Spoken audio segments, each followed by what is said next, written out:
Welcome back to Live with Littlewood with me, Mark Littlewood, the Director General of the Institute of Economic Affairs. We're back in our studio in the attic today, and that's because we're being joined by thousands of miles away, our freedom-loving friends from across the pond in the United States of America, to tell us whether they're living through the collapse of the American Republic. Perhaps the Americans would have been better off staying conjoined with the United Kingdom. After all, I've got a stellar lineup of guests to consider that thought and many more on this week's Live with Littlewood.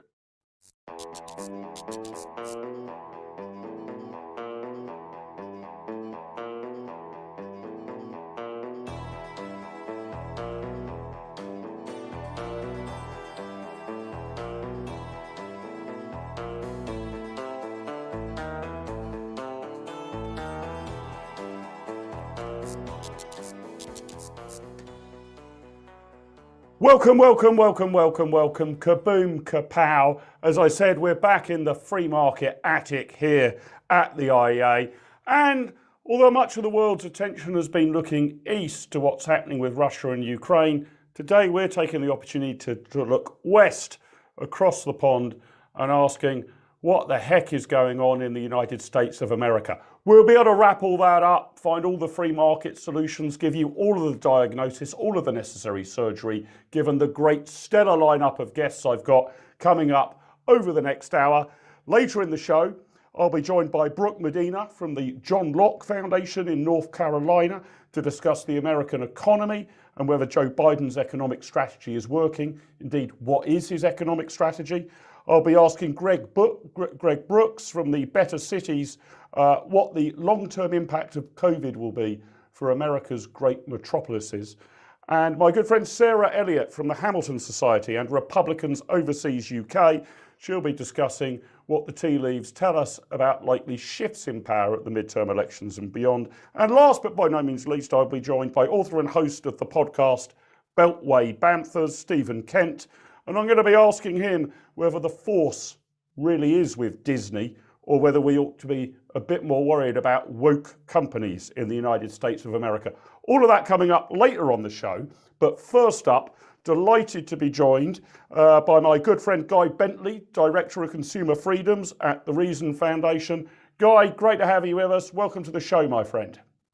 Thanks so much for having me, Mark. Great to see you. So, and of course, you were once of this parish, you know, an IA alumnus. Yeah, so always good to welcome back our shining stars. Now, look, I want to start by looking at how the different parts of the USA, Guy, have handled COVID. And because you're a federal structure over there, you get zillions of different approaches in different locales. And the National Bureau for Economic Research has produced a report. I guess we could start arguing about its methodology, but it's looking at health and mortality outcomes, but also economic and educational outcomes. It puts a kind of algorithm together, and it's tried to rank the state's performance from 1 to 51, if you include Washington, DC. Right up at the top, Utah, number 1. Florida, where Governor Ron DeSantis became nicknamed Ron Death Sentence because he apparently reopened too quickly. Well, they come out at a pretty decent 6th place. And right at the other end of the spectrum, you've got California and New York, both in the bottom 5. Guy, what do you make of this report? And are there lessons to be learned about how different states have tackled this pandemic differently? And is there a dividing line between the red states, the Republican ones, and the blue states, the Democrats?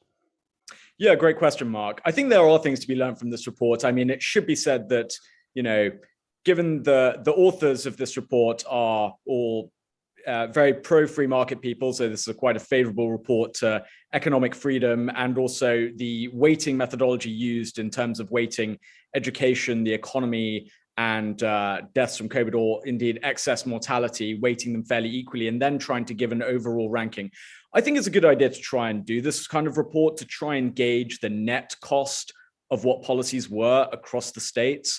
And I think what we actually find in terms of the effect or otherwise of lockdowns, which is really what they're concerned with, how states reacted to the pandemic, what we find is that specific policies via, say, stringencies, made generally very little difference to the end points of mortality. What we see is what we see in other parts of the world, which is that mortality is really influenced by things like obesity, diabetes. They don't have vaccination rates in there, but you look at the states that do particularly badly on mortality, and they're states that are particularly low in vaccination. So I think what's interesting about it, Mark, is that you can't claim directionality one way or the other of saying, you know, the states with the toughest lockdowns did best. Well, New York and California had the toughest lockdowns.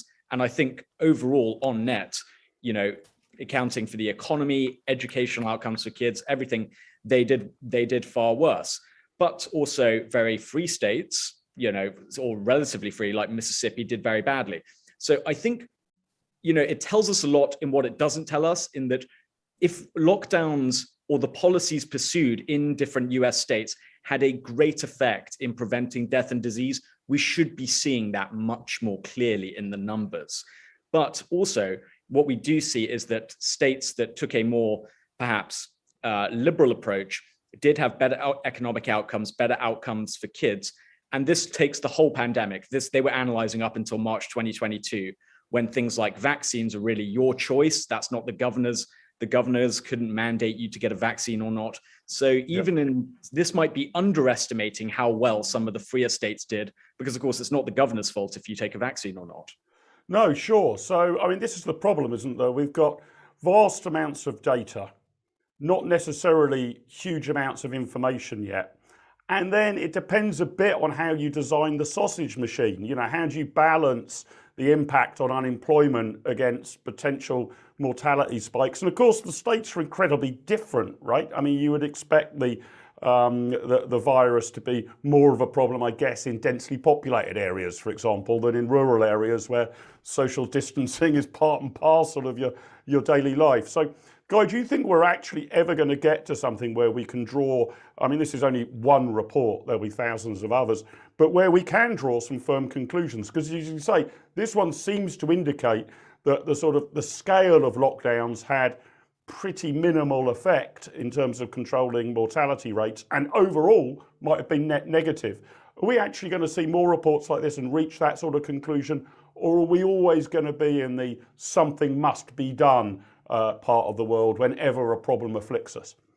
Yeah, I think we will have more and more reports like this, but your judgment on them will ultimately depend on your values and your own personal preferences and value judgments about whether the costs were worth it. For instance, I mean, personally, myself, I see that in early 2021, so by around March, early April 2021, the entire US population had access to vaccinations. And in fact, by that was April, it was made available to everyone, but for months beforehand, the most vulnerable had vaccines available to them. After that point, once, I mean, not even once everyone had access to a vaccine, really once the most vulnerable had access to a vaccine, I think all mitigation measures after that were effectively net negative and completely useless. You've internalized essentially whatever externality you could have. You can transmit the virus even after you've had a vaccination. Mask mandates don't seem to have made much of a difference. So I would say that it's interesting to look at what happened in 2020. There will be, you know, big questions about how to weigh up what states did in 2020. But again, as I say, really not really a huge amount of difference, but I think we can say that there has been huge negative effects from ongoing restrictions that weren't necessary because we had the vaccines and pharmaceuticals and so on. But state experimentation is important, and we see that in the political landscape with the election of Glenn Youngkin in Virginia, with a very close call in New Jersey. We haven't seen a Republican elected in New Jersey for a long time. So there is political consequences and states copying each other in terms of good and bad policy. Yeah, so help me with this, Guy, before I invite on our next guest to join us. On the one hand, folk of, I guess, our mindset, kind of classical liberal freedom lovers say, isn't it great in America? You've got sort of, you know, each of the different states have a lot of powers. We're very, very centralised in the UK. Some differences between Scotland, Wales, Northern Ireland and England on how we handled the pandemic, but not much. much more diversity over there. And I thought the whole point of this was you can experiment a lot and learn from the best. But I don't see, if this report is anything to go by, any particular evidence that Californians and New Yorkers are sitting around saying, wow, it's a high time we became more like Utah. In fact, you just seem to be doubling down on whatever you were doing anyway. So does this experimentation, different policies in different states, different outcomes, might be contestable. I'm not saying it's a total act of science. Does that really inform better public policy making? Or is it just a chart for people like you and I to point at? I've become more convinced throughout the pandemic that this is a good method of weeding out bad policy and promoting good policy. As I say, some states have taken a more liberal approach. For instance, Governor Phil Murphy in New Jersey took a very different approach after his close call of re-election towards coronavirus restrictions and so on. But also, one of the most important things about federalism, of course, in the United States structure is if you don't like it in one state, you can move. And what we've seen is that there has been a huge exodus of people from Illinois, New York, California, those heavily deep blue states with the most heavy restrictions, to Florida, Texas, New Hampshire, other states, and they also have a suite of other policies that are incentivizing people like, either very low or no state income taxes and so on. So I still think the federalism experimental model has been proven effective. It's given people a safety valve. If you really want a super, in my view, quite hypochondriac approach to COVID, you are more than welcome to move to Massachusetts and California and San Francisco and live that way should you choose. There is choice at the end of the day, and I think it does work out on balance. Well, I'm going to welcome to the show now Greg Brooks, also making his debut on Live with Littlewood. He's the co-founder and chief executive officer of Better Cities. I'm going to be asking him what sort of free market solutions he wants to see for the cities. And Guy, on your point of people moving, I think my favourite bumper sticker of recent years, which I understand has appeared on a lot of vehicles in Texas, is "Welcome to Texas, just don't bring California with you." So some of that might be happening as well. Greg, great to have you with us. Thanks so much for joining us, sir. Terrific to be here, Mark. Thank you. And now, Better Cities, you've recently written about these population shifts. I think Los Angeles is losing residents hand over fist. There's Cal Exit, it's called. Lots of people leaving California, perhaps due to the pandemic. Is this a longer term shift? Is Guy right that because you can move freely within jurisdictions that vary in the United States of America, you've got choice, the market responds. If California goes batshit crazy, or New York or Illinois does, well, go to Florida, go to Texas, go to Nevada. Is that the secret behind the USA's success? And does that eventually make the cities sort of turn around their policy agendas? Well, we can hope, right? I think that you have the choice of federalism, but for most people, you also have the inertia of day-to-day life, right? They're not going to pack up and move lacking an existential or near existential reason to do so. And for many people, the pandemic, but not just the pandemic, but the pandemic combined with a sudden embracing of work from home rules for a lot of knowledge workers created a really fertile environment for that. Now, do I think that cities are going to empty out and we're all going to live some Jeffersonian agrarian utopian lifestyle in the countryside? No, I don't. Our cities are, by some standards, cities are mankind's greatest invention. They are the centers of our economic life. For better or worse, they're the centers of our cultural life. I think cities can and will do better because they're going to be forced to do better due to some new competitive pressure. But I don't think the early pandemic predictions that, for example, the New York commercial office market would completely collapse and Manhattan would be a virtual ghost town compared to its pre-pandemic state. That's not going to happen. This is really interesting there. And tell me a bit more about cities, because Greg, we'll link to your guys' website in the show notes below. But it's my impression, and I'm not really wanting to make partisan political points here, I'm trying to understand what changes people's attitudes, that more or less, the bigger the city is in America, the more likely it is to go for a Democrat regime, and the more ruralized you are, the more likely you're going to vote for the Republican Party. If you were to look at Los Angeles, New York, for example, Chicago, these are areas in which the Democrats do extraordinarily well. What changes the mindset of people in the city? Is it just that Democrats move to cities and Republicans move to their rural idylls? Or is there something about living in a city that makes you think differently about the problems in the world and affects your voting behavior in some way? Well, one of the old tropes about conservatism that happens to be true, I think, is you need to believe you have something worth conserving before you embrace conservatism. And in our cities, you have more renters, fewer homeowners. You have more people in lower strata of the economic scale. They may not have as much skin in the game, to put it broadly.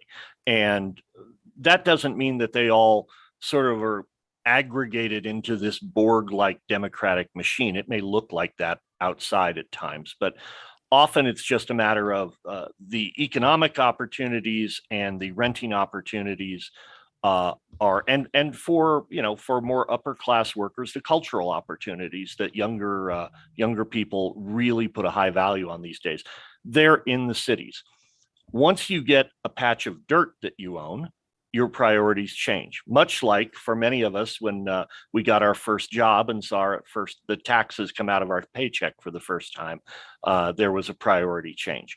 Now, it's important to realize that it's very easy to paint with a broad brush here and paint a too simplistic picture. Well, the cities are democratically controlled, they're blue, there's no point in doing the good work of trying to get them to embrace more free market policies or to educate people to embrace them. But the reality is some of our bluest cities exist in states that are politically in play for our national elections. You don't have to change everyone's mind in a city. If you can get a small percentage of people to break away from that, and again, it's terribly partisan and I try and stay away from it, but it is a political reality that you don't have to change a lot of minds among urban voters to see a statewide shift in our national elections.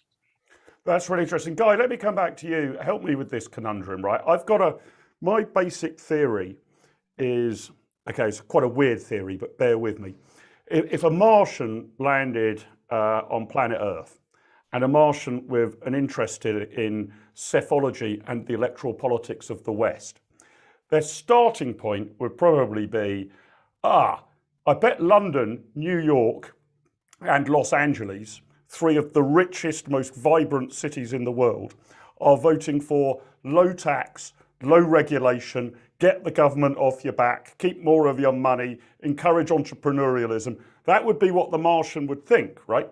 And in fact, you don't really see that at all. You find now certainly a disconnection between income-rich areas voting for lower taxes, often poorer areas are voting for that. And we've seen that here in the UK as well. London has tended to vote more and more to the left, and poorer areas in the north of England have tended to vote more and more to the right. Have you got any theory, Guy, what's going on there? Is Greg right? Is it a lot about liberal culturalism rather than economics guiding people's preferences? Well, I think that's exactly right. And also what your colleague Steve Davies has been saying for many years, forecasting this, and it's absolutely come true, the complete realignment of the electoral coalitions. You see in this country, the wealthiest parts of society, the most highly educated parts of society are disproportionately not just, somewhat moderate liberal on cultural issues, but extremely liberal on cultural issues. And I think, going back to cities, that is part of the appeal. Like I believe Tom Palmer used to use a phrase from Germany that calls that city air makes you free, because if you have a particular kind of lifestyle or niche and so on, you can find other people who are also interested in the same thing. You have a sort of freedom and anonymity in a city that you don't have in a rural small town. And so we see that issues like tax and the economy have become somewhat less important now, whether now we've got very high inflation in the US and possibly if the Fed, gets a move on and starts really pushing high interest rates, the economy might, and indeed some might argue already is, coming back into center stage. But right now, I think you're right. It is those cultural issues that are really motivating people. People who would otherwise be favorable to a free market candidate, who would be in favor of more dynamism, more building of houses to get the cost of housing down, more innovation, can't bring themselves to vote for a certain right of center candidate just because their cultural politics is just too far and has pushed them away. And it goes vice versa with working class voters who feel a sense of nationalism, of place and belonging, who don't like the globalized, free trade, freewheeling world. So I think that your explanation and Steve's explanation has absolutely been proven right. Yeah, Steve Davies has done a video on this. We'll link that in the show notes below. Greg, sorry, you wanted to come back in. No, I just to reiterate that point about having skin in the game. If in our tax system, our federal tax system is wildly progressive, among the most progressive in the world. And so we have approximately half of our households not paying any federal income tax. It's a well-known trope. Of course, the politician, whether it's a local leader, a state house leader, or somebody running for the White House, the politician who promises you stuff when you are not paying for the stuff sounds great. And that increases this dynamic. It's one of the things that's sort of beyond the scope of what we can fix at city levels, but there is a dynamic down at the local government level of politicians promising large projects, glittering items that in fact will be paid for by current taxpayers' kids and grandkids. And there's not a large city in America that properly accounts for those costs. They all use accounting tricks. And so part of what redeeming the cities means, whether we're talking about COVID or in a larger sense, is just getting people to understand the nature of the decisions they're making when they say yes to that school bond, yes to that shiny new sports stadium and whatnot. So, Greg, help me here. Let me give you the floor because we're doing this with all guests from across the pond, all with Americans or people in America. We've got to have a commercial break, right, after 22 minutes. So I'm going to give the commercial break, Greg, to you, and you can tell us a little about better cities. What is it that you're actually putting forward? What's your recipe for better cities? I'm also really interested in whether you've got any standout examples. What's the city you'd point to that says, wow, that one's moving in just the right direction over the last 5 or 10 years? So the floor's yours. So Better Cities Project was formed a couple of years ago for the simple, comprehensive purpose of letting Americans who live in our largest cities lead happier and freer lives. Unlike a lot of other organizations, we don't focus on grassroots outreach. We're not trying to build a citizen army. Our core audience, and it's an audience that now trusts us and responds to us, is the approximately 4,000 mayors and city council members in our 327 cities that have more than 100,000 population. That's a very significant citizen impact overall. It's bigger than most countries on Earth if you aggregate the population. All cities are unique. All cities' problems are uniquely like the problems faced by some other city. At least that's what we've found. And so there's a great deal of commonality. We spend a lot of our time focused on housing issues, trying to get government out of the way of allowing the market to respond to what is a chronic and likely decades-long shortage of housing in America.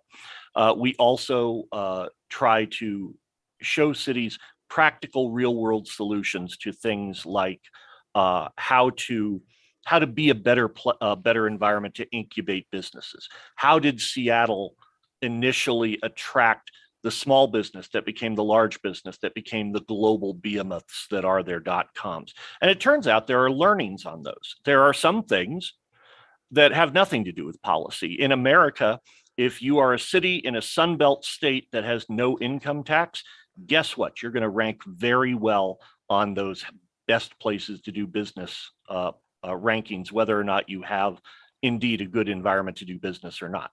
But every city can do better, and where what we've found works is rather than showing up, as unfortunately a lot of folks do in our movement, showing up and saying, well, of course you're doing something stupid. You're the government and government is stupid. We try and show up with, here's something that worked in one city. Here's the research behind it. Here's the actual implementation steps that you would need, all the way down to language for model ordinances.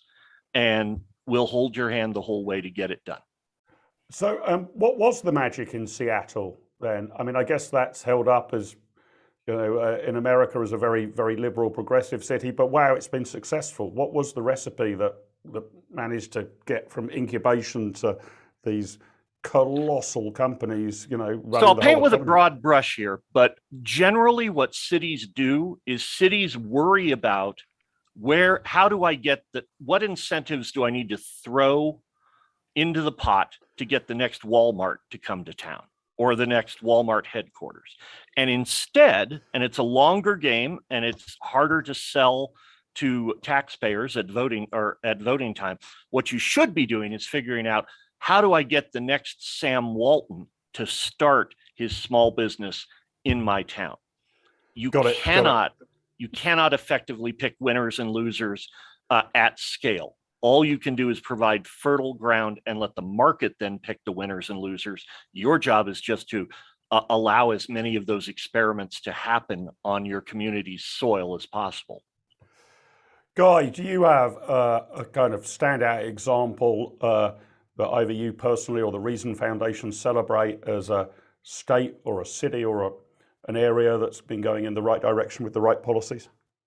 Well, I think in terms of a state, Florida has certainly been going in the right direction. And with regards to a lot of the work that I do, which overlaps with a lot of what Chris Snowden does at the IA, Governor DeSantis vetoed a ban on e-cigarette flavors. So I was incredibly thankful for that. Obviously, Tennessee would be an interesting example. Nashville has become a huge, successful city over the past decade or so.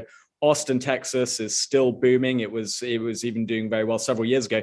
They have had, some problems. Is particularly, they do have a very progressive electorate that I believe banned Uber for some time and has enacted some very retrograde policies regarding homelessness and crime. Speaking of crime, that's living in Washington.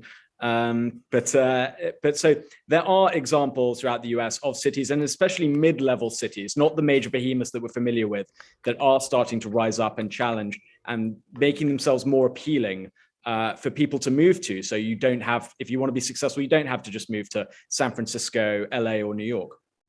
Okay, stay with us, guys. Stay with us, Greg. I want to bring in our next guest now, and you've been brilliant, Guy, on helping us on the segues. You sort of introduced, the city question. You've now mentioned Governor DeSantis in Florida, and I want to move on to an issue that is pertinent to Florida. But delighted to welcome to the show author and host of Beltway Banffers, Stephen Kent. Stephen, great to have you with us. How are you, my friend? Nice to be here. Thanks for inviting me. So I wanted to move on to an issue which I'm very confused about how those of a classical liberal free market mindset should respond. These are the sort of issues, and there aren't many of them, that divide opinion in think tanks like the IEA. And this goes to the behavior of the Disney Corporation. I'm going to use as a standout example, but you might argue that it's only a standout example of a wider issue. Disney sort of re-entered the culture wars last month by actively opposing a Florida bill put forward by Governor DeSantis on sexual education due to it being considered anti-LGBT. It's been dubbed the Don't Say Gay rules, about what can be taught in the classroom to very young kids. Disney threatened to pull out business out of Georgia in response to a planned anti-abortion bill there. At the same time, they don't seem to have too much of a problem filming in China or releasing their films in China, where the Uyghur population in Xinjiang are allegedly being subjected to horrific treatment from the Chinese government. Stephen, you are the author of this fantastic book. I've got to ask you more about this. How the Force Can Fix the World. Disney, of course, now owns Star Wars. Can Disney and Star Wars sort of save America, or with what you're writing about back to the old 1970s Star Wars that I remember being brought up on. And we now have kind of woke companies rather than companies that just do what it says on the tin. Well, to the issue of whether or not Disney and Star Wars can help save the world, they can do that in one simple way, and I would point you in the direction of observations the social psychologist Jonathan Haidt, who wrote this week in the Atlantic about how social media has sort of created a newfound Tower of Babel moment, where all across the particularly the Western world, we are speaking suddenly different languages, different tongues. We don't understand one another. We don't recognize one another or share stories or a sense of common community and togetherness.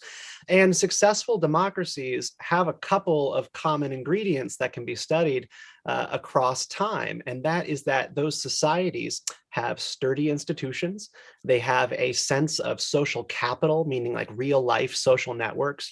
Something goes wrong in your life and you can call your neighbor to give you a ride to work when your car is out.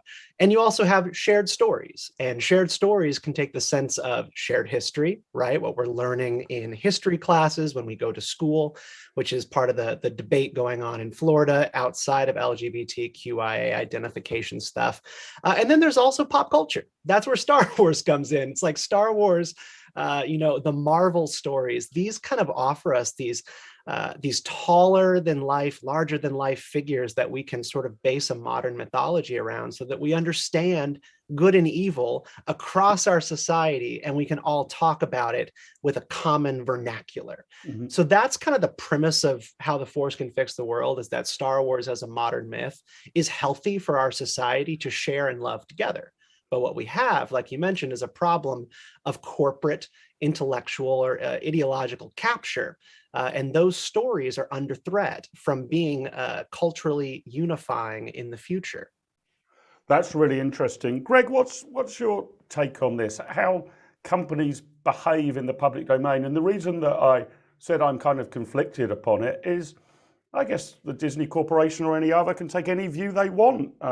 If I don't like the view they're taking, I could boycott them. I could, I'll only go to Universal Studios when I'm next in Orlando. I won't go to the Magic Kingdom. And people can start voting with their wallet. I know in films, quite a lot of, there's a suggestion that people are doing that. They're favouring films of a particular type, more the kind of common value sort of mythology that Stephen was responding to. But what should classical liberals make of these big corporations taking a fairly firm view on sort of politics and culture and legislation, rather than just, doing what they are supposed to do, make entertaining movies, make, great amusement parks? Well, you're asking a classical liberal. I hesitate to speak for all of us, but I'm a free speech absolutist. You get to say what you want and let the market respond as it will. Disney has a market capitalization of about $240 billion. I can guarantee you that if I had $240 billion, you wouldn't shut me up about my politics. So I have no problem with them taking an issue. I will say, I suspect this is less a matter of some deeply ingrained corporate values on the part of Disney and more a matter of responding to internal and external stakeholders. Management has probably assumed, and I wouldn't bet against them on this, that they can do this and it's not going to cost them meaningful revenue. So, my beef is not with Disney on this. My beef, frankly, is with conservatives in the state house and in the governor's mansion in Florida, who seem, as conservatives, we've spent longer than I've been alive, and I'm 56 years old, talking about small government and government getting out of the way to allow the private sector to act. And now, in response to a private actor saying something they didn't like, it seems like the Florida government is willing to step up and potentially revoke what is one of the most innovative private sector land uses and regulatory regimes in the nation. It has a certain mob feel to it, right? Nice special district you've got there. Shame if something happened to it. This is really interesting. Just for those are on this side of the pond or anywhere on the planet who haven't been following this in detail, and correct me, gents, if I've got this wrong, but there's a particular protocols around, I think it's got the wonderful name of the Reedy Creek District, which was agreed by Disney when they moved into what was basically just swampland and built Disney World, and they've essentially taken responsibility for the infrastructure, the power supplies, I don't know, the road networks, the sewage systems and the rest of it. But they're sort of out with the wider Florida government, and Governor DeSantis is suggesting this might be revoked. But Guy, let me put it to you. This seems like a kind of wonderful small state, low regulation, the market providing for itself stuff. Folk on our side of the ledger should be standing up for independence for Reedy Creek, right? Well, I think there's a couple of ways of looking at it. You could look at it like that, or think of it as a giveaway to one particular company and other companies were not given that particular privilege. So it's, on one side it could be an innovative, good policy. On the other, you could see it as corporate welfare. But I think whichever way you look at it, it's disturbing to see a governor and a state house target a particular company. I agree with Greg for its form of speech. If this was part of a wider program about, that applied to all companies, and we had some interesting new policy for some specific reason, then there might be logic to it. But targeting particular companies because of their speech does not seem a free marketeer's way forward, or very stable for the business environment. But I think, Mark, you put it quite well.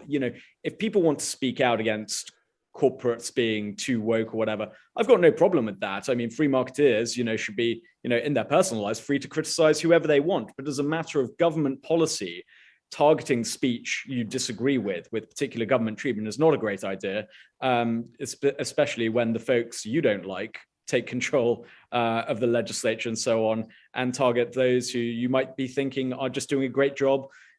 You could have local governments trying to compel speech out of corporations, compelling them to be woke rather than targeting them for being woke. So I think it's a dangerous path to go on. So I've said good things about Florida, but this is not an area where I'd like to diverge from the panel on this question, just to try to offer some diversity of opinion here. I mean, my beef is with Disney on this issue, and this perspective that sort of you have the state retaliating against Disney merely for their speech really only holds water in the post-Citizens United framework, where, you accept that as the law of the land and we're all happy with that. That sort of unlimited amounts of money that can be funneled into candidates and PACs and whatnot constitute fair political speech. This was not always the case. And what they are alleging that they are going to do, Disney, is that they are going to overturn this law, that they're going to make it their effort in 2022 and beyond to try to get rid of this law and probably drive out the people in office who made it happen. So they are participating in politics at a very deep level. And this seems to me like one side, being DeSantis, saying, all right, you've got a weapon. We also have one that we've been holding out against you for a long time, which is all these kickbacks and special privileges you enjoy. You want to play ball in this way? Well, we can play ball too. This is exactly what you mentioned about the divide on, the classical liberal right and the libertarian movement on how to handle these issues, because we're living in a moment where the libertarian instinct to argue in favor of the corporation because their actions must obviously be driven by economics and market incentives just is no longer the case. I mean, among the many things ruptured by the rise of social media has been that the corporation's ability to discern the market and make decisions that are guided by majoritarian ethics is completely scrambled. They're not doing this for market reasons. They're doing it to respond to small ideological factions that have captured some of the highest levels of their institution, and they cannot see clearly what the market wants. But you do know that the majority of Floridians support the Parents' Rights and Education Bill, even a majority of Democrats, up to 54%. The will of the people has been executed in Florida on this issue. But, a couple thousand people who work within Disney don't want it to be that way. Why But should is the that state have to okay, respond? Stephen, for Disney to consent? I mean, I'm trying to work out whether the Disney corporation should just sort of say, well, you know, there's a democratic process in Florida and the USA. Yep. People will vote for what they vote for. And we make Mickey Mouse cartoons and, well, in their case, in my view, a very poor range of sequels to the original Star Wars trilogy. But nevertheless, they make movies and we don't kind of capital punishment, yes or no. We don't have an opinion, you know, gay rights, yes or no. We don't have an opinion. We just do stuff with, you know, Darth Vader and Mickey Mouse and roller coasters. Or is it legitimate for them to say, well, yeah, it might be that 90% of Floridians want this, but we don't think it's a good idea and we're going to tell you why. Yeah, I suppose it's legitimate for them to say that and for them to, you know, be bullied into that kind of press release, which is absolutely the case by their employees. They didn't want to participate in this at all. They were dragged to the table internally, not by market forces or some sort of consumer movement of people who consume their products who wanted them to get involved in this fight. This is purely an ideological capture instance of the same people who have been tearing up our college universities for 2 decades, now having jobs in the highest levels of Disney. There is a fair case to be said that what DeSantis is doing here is illegal. I was reading this morning Based Politics, a site put together by Hannah Cox and Brad Palumbo. And Hannah made a really good point in her article on this, that if you look past Citizens United to one of the preceding cases on this issue, it's O'Hare Truck Service versus the city of North Lake. The instance here was that basically North Lake went after a company's privileges that they enjoyed in the district because they got involved in a political issue that they did not like. The Supreme Court ruled 7-2 that local governments cannot revoke benefits and even privileges based on retaliation for a company's political position. And when DeSantis is saying that they're doing this as retaliation, it kind of pantses themselves in the same way that Trump, when he tried to pass like the Muslim flight bans, he said why he was doing it, and it was racist.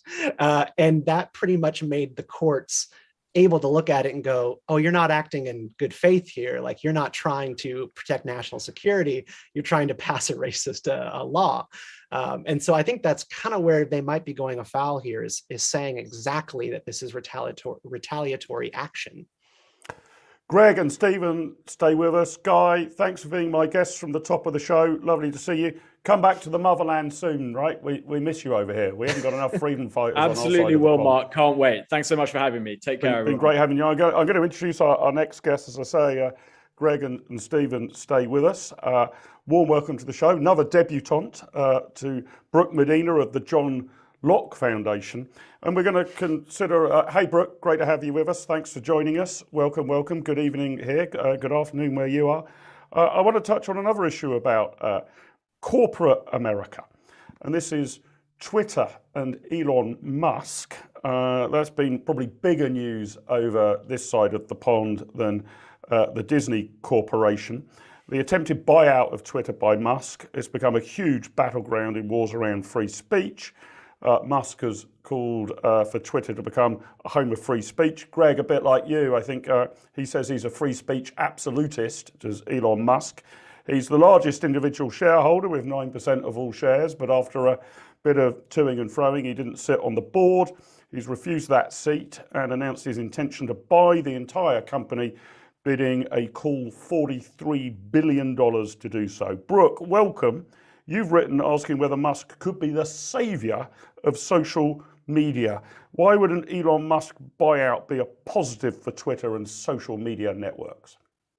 Yeah, well, thank you so much for having me on. And one of the reasons I think that this is a great market opportunity as well as a cultural opportunity, not here just in the US, but across the world, is we need more market innovation on the social media front.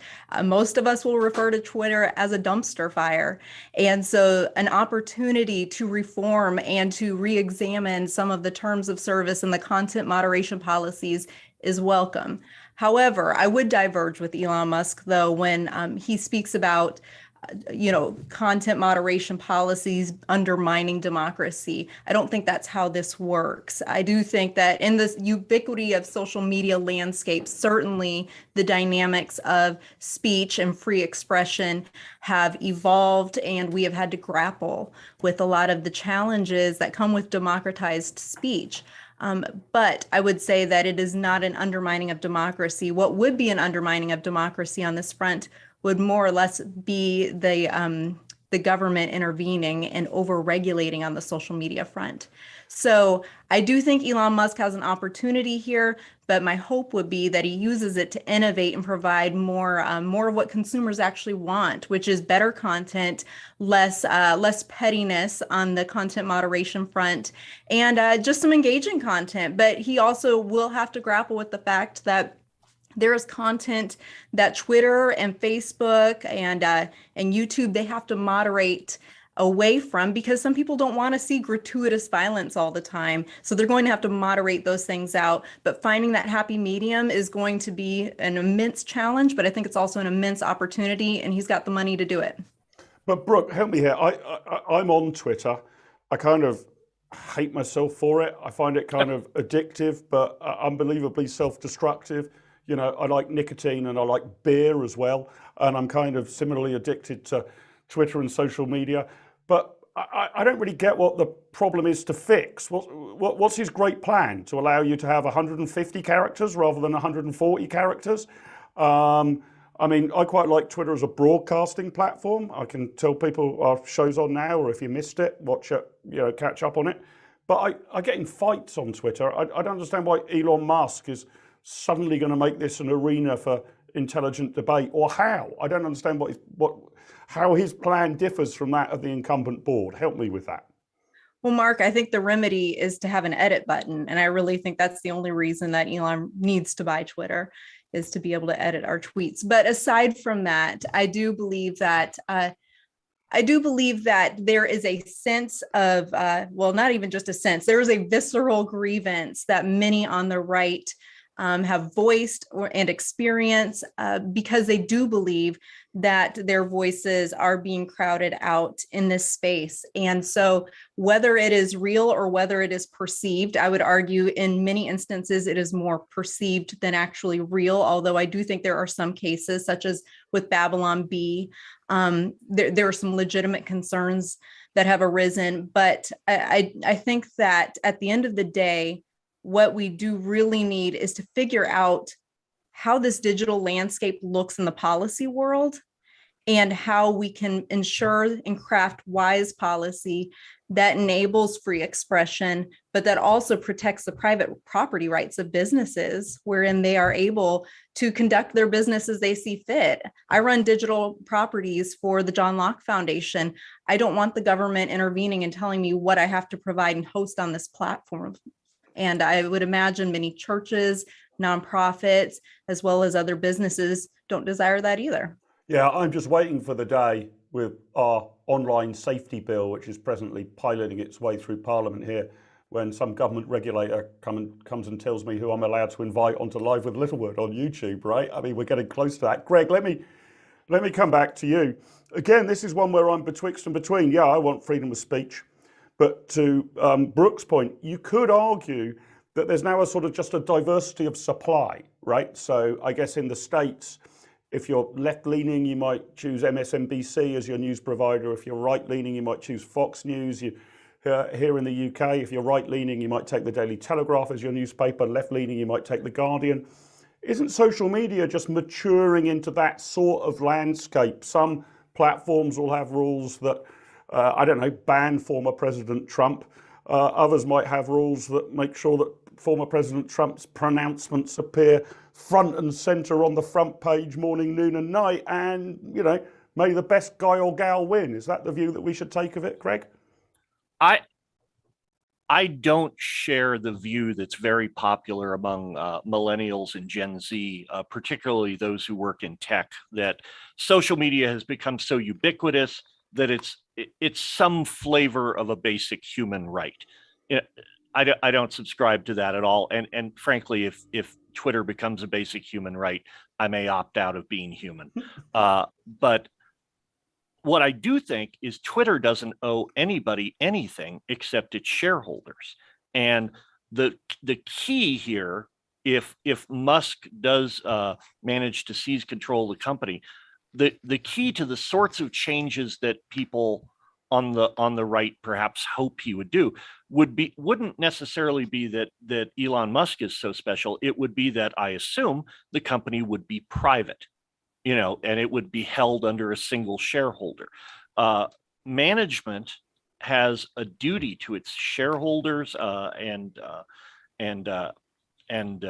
everybody who owns a stake in the company to maximize shareholder value.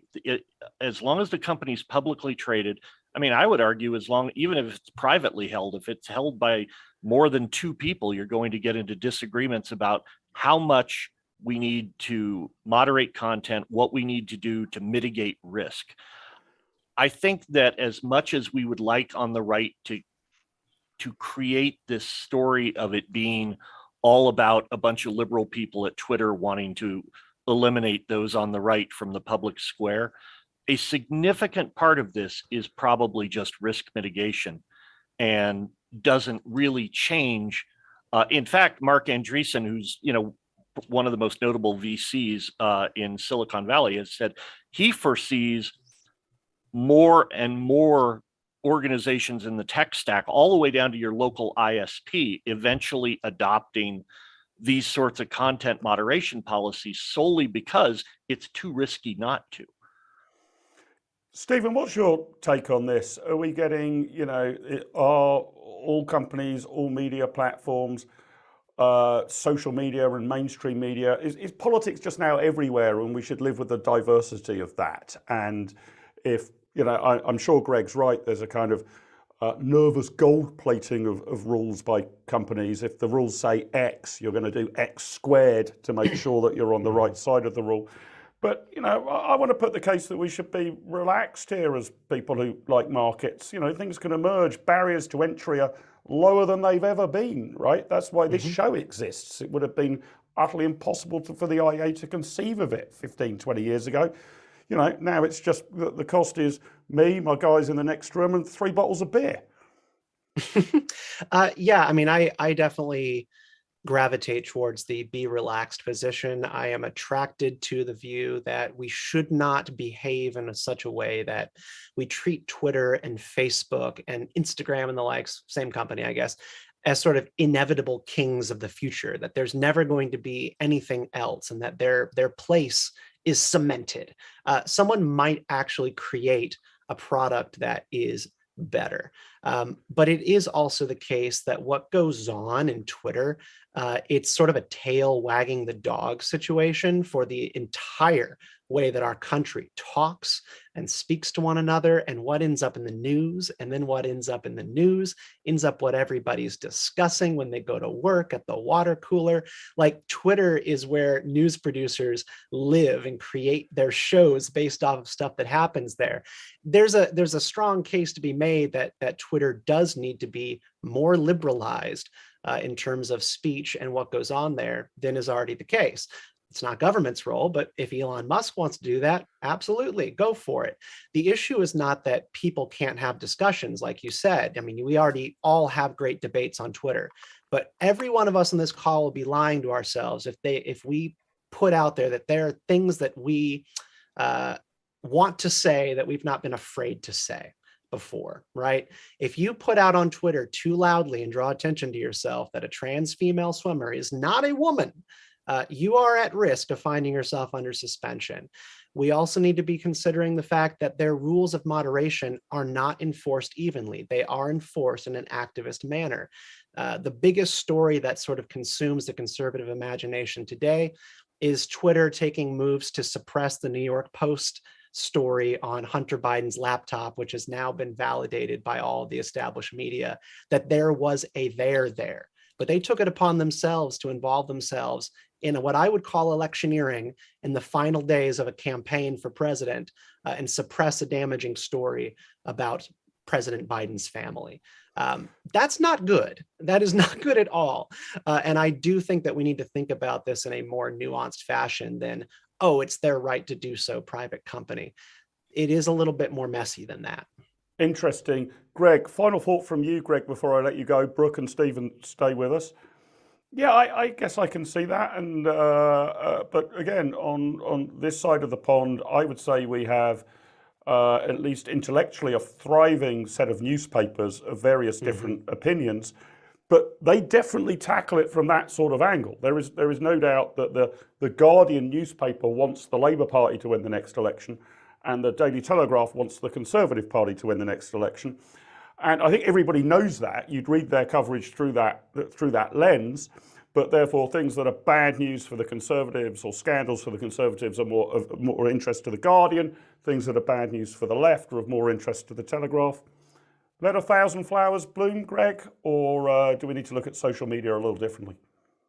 No, we absolutely let 1,000 flowers bloom, and we don't tell the private sector what seeds to plant in that garden.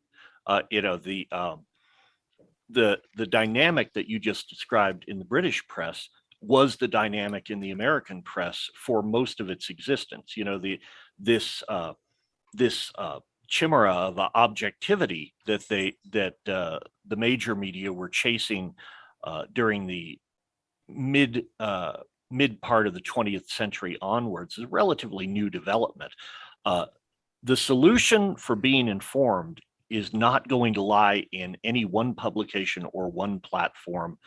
And so the last thing we should be doing is allowing those with power to come in and say, oh, people are going to gravitate to these platforms, so we have to, on a regulatory level, tweak them.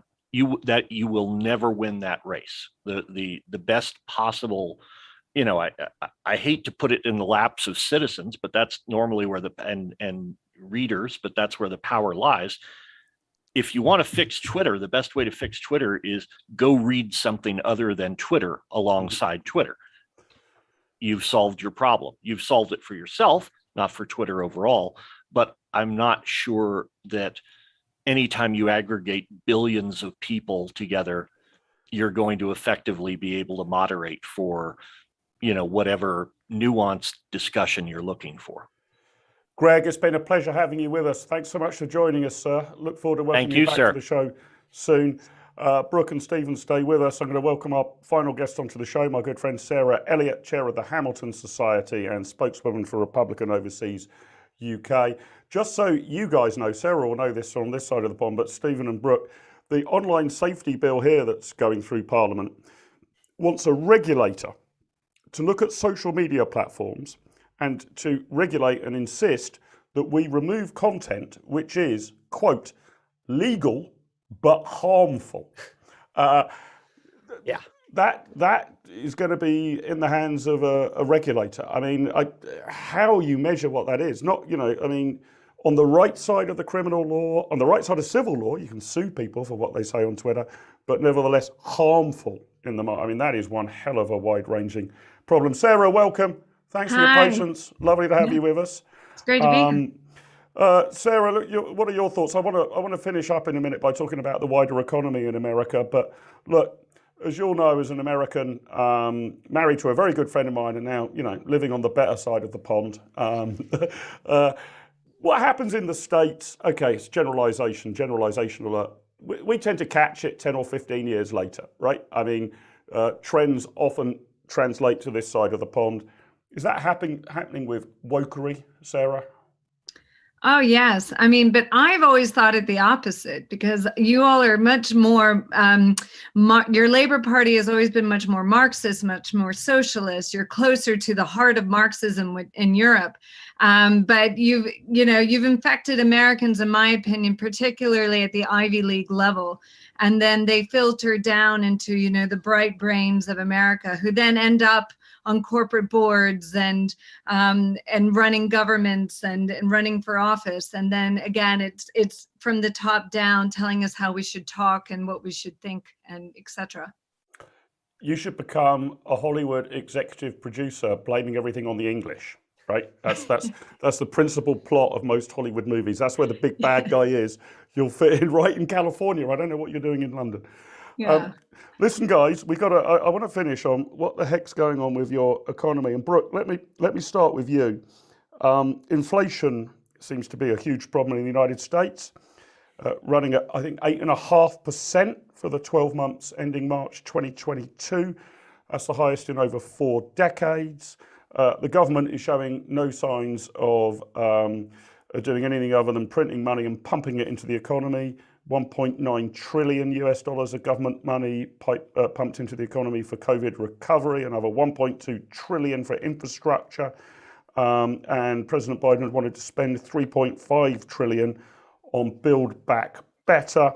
The growth figures are not great. If you exclude inventories, the real growth rate in the United States is 1.6%, I believe. Positively anemic European levels of growth. Employment figures not yet returned to pre-pandemic levels when 20 million jobs were lost. Brooke, have you become a truly kind of European country now with all of the problems that we've had over the last 50, 60 years, slow growth, big government and all of the rest?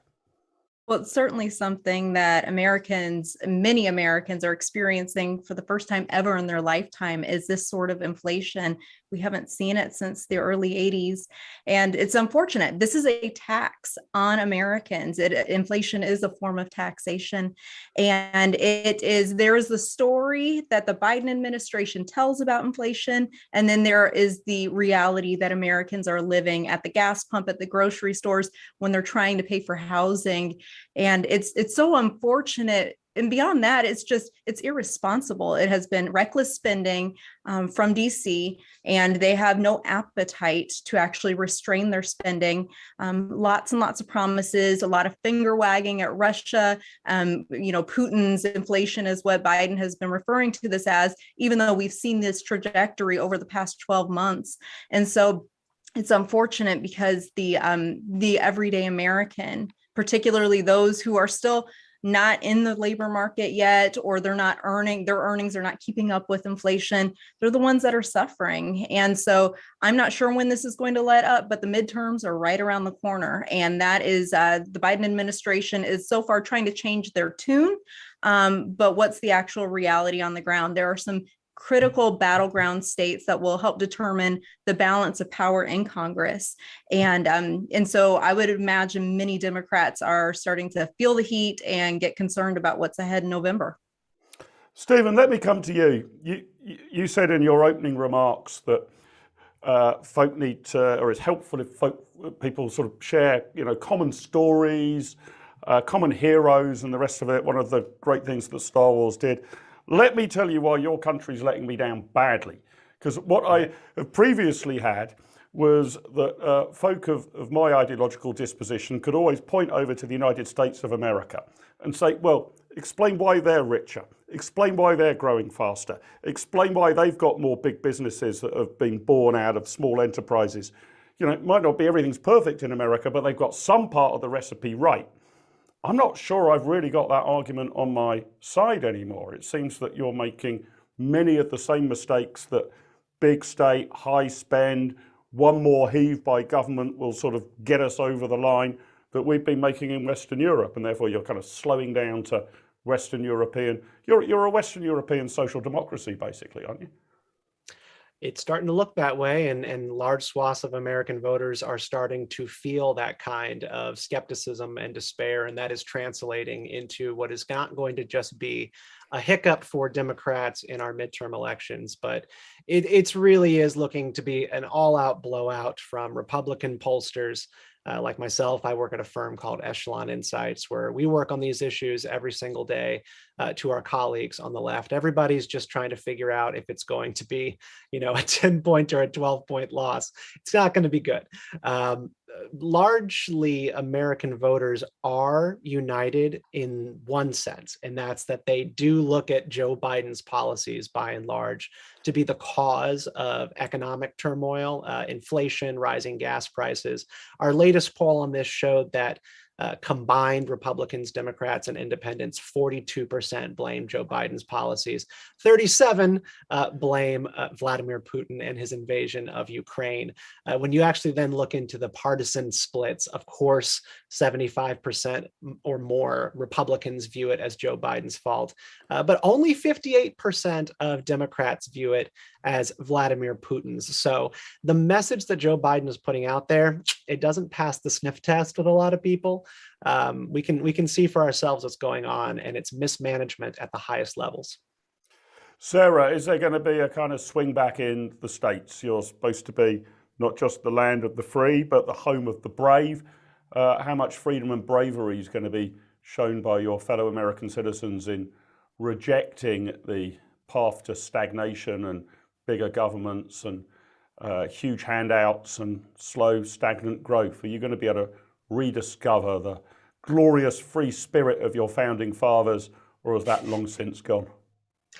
Well, I think we are seeing bravery, and that's in the form of parents who have really spoken up and gone to their school board meetings and really become an own political party of themselves, where they are taking charge of their children's education, their tax dollars that are supporting these state-funded institutions that push wokery or transgenderism or any of the stuff that, quite frankly, children shouldn't be learning.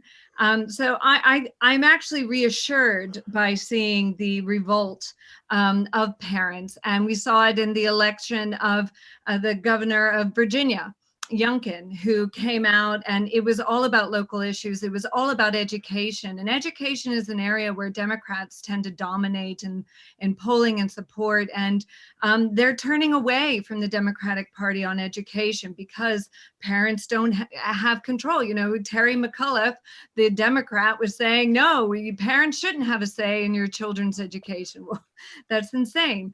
But I even the New York Times is calling the November midterms a Biden's bloodbath. I mean, they are prepared for the worst. And the greatest indicator, and this is by Gallup, who has been studying midterms over the past 60 years, is the president's job approval rating.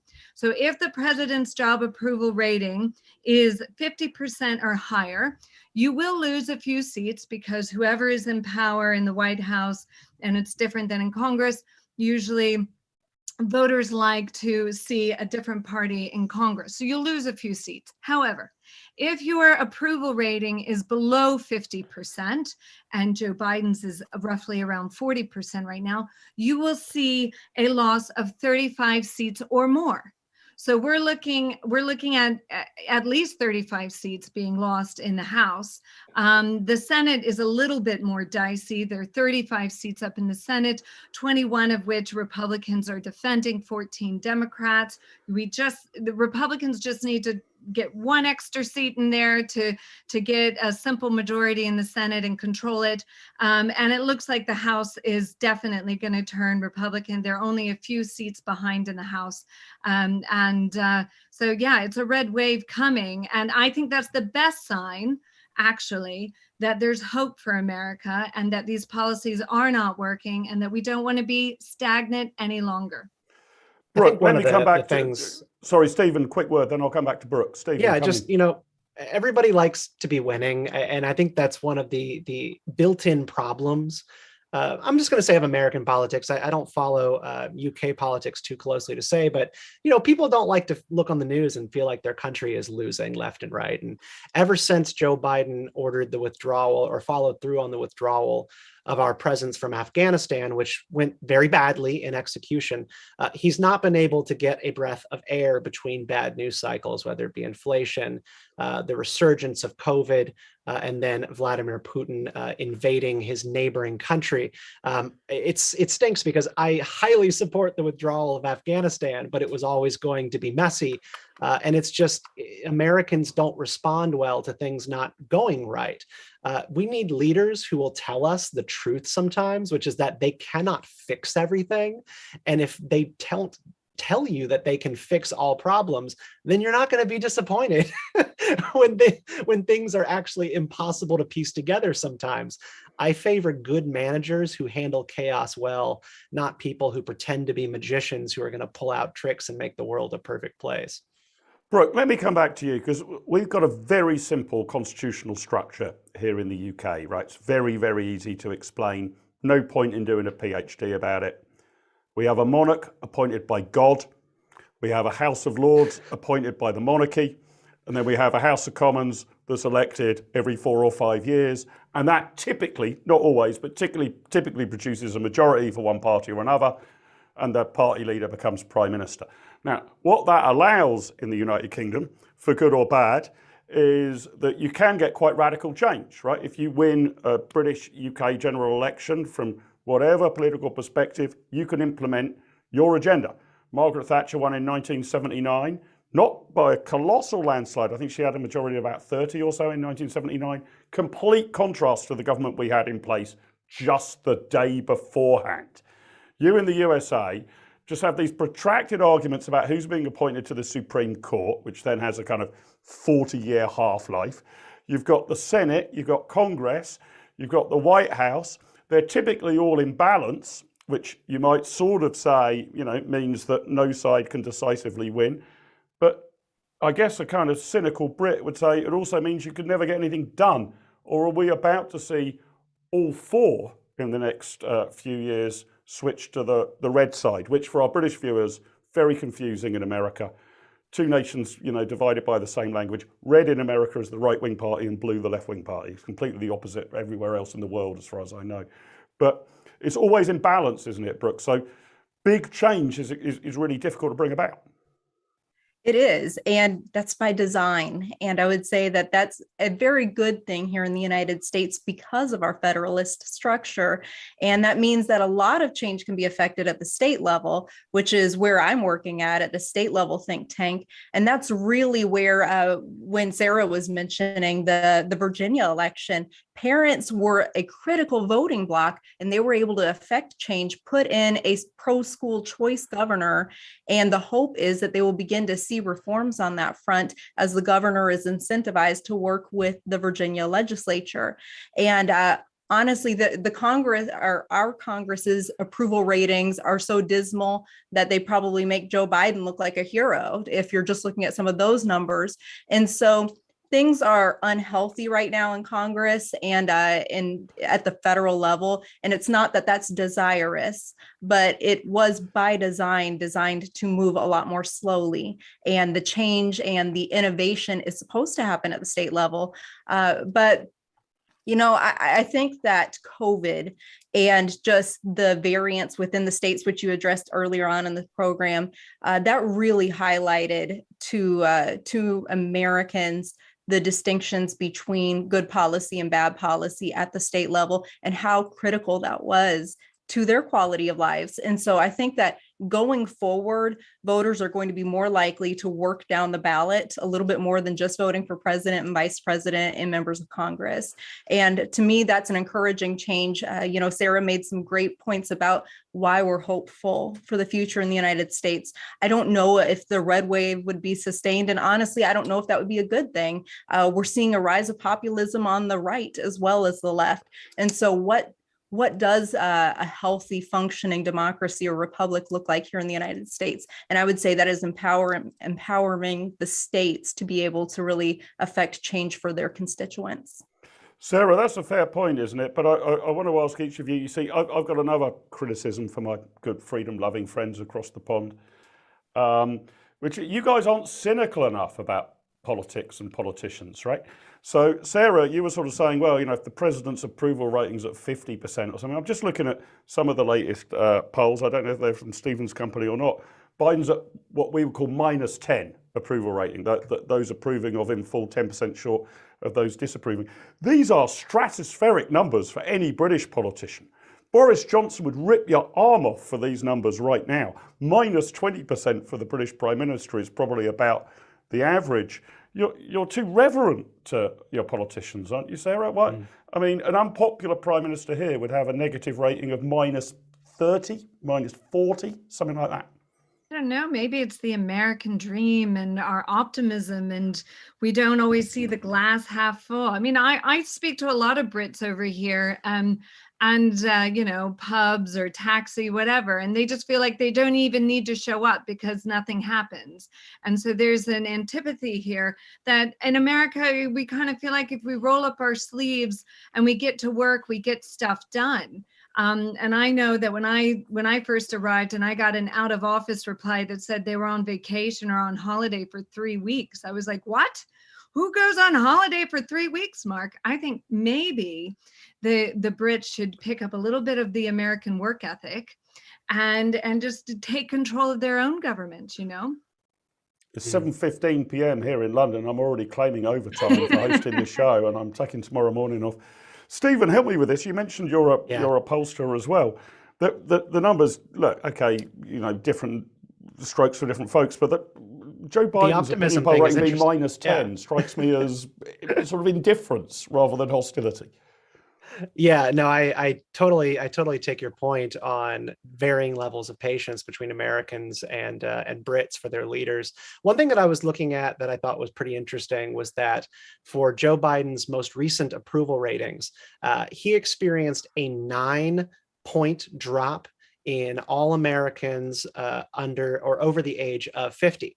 For Americans under the age of 35, so let's say young people, he experienced a whopping 19-point drop. Okay, that's a huge difference when it comes to public polling.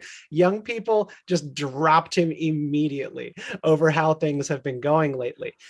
There's a couple different ways to look at that. And I think the best way to translate that is that young people are not invested in partisanship and in party. Older voters tend to have brand loyalty when it comes to a political leader or a party experiencing troubled times. They're going to go easy on, you know, President Biden because they're a lifelong Democrat and they know he's doing his best. Surely Republicans just must be ruining it for him. Young people don't think that way. They're a little bit more transactional, hopeful, and activist. And if you don't deliver what you said you were going to do, they immediately drop you like a bad fad. And so that's what I'm kind of seeing with younger voters here.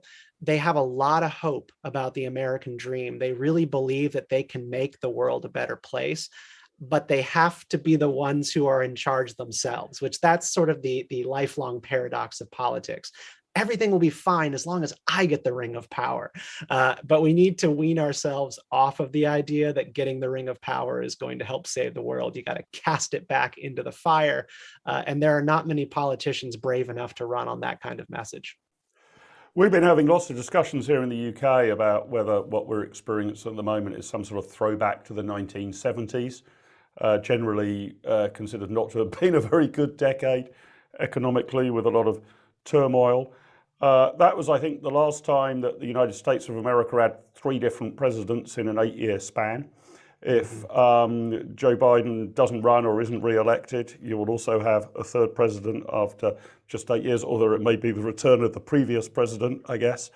I'm going to finish by asking each of you who you think the next president of the United States of America will be.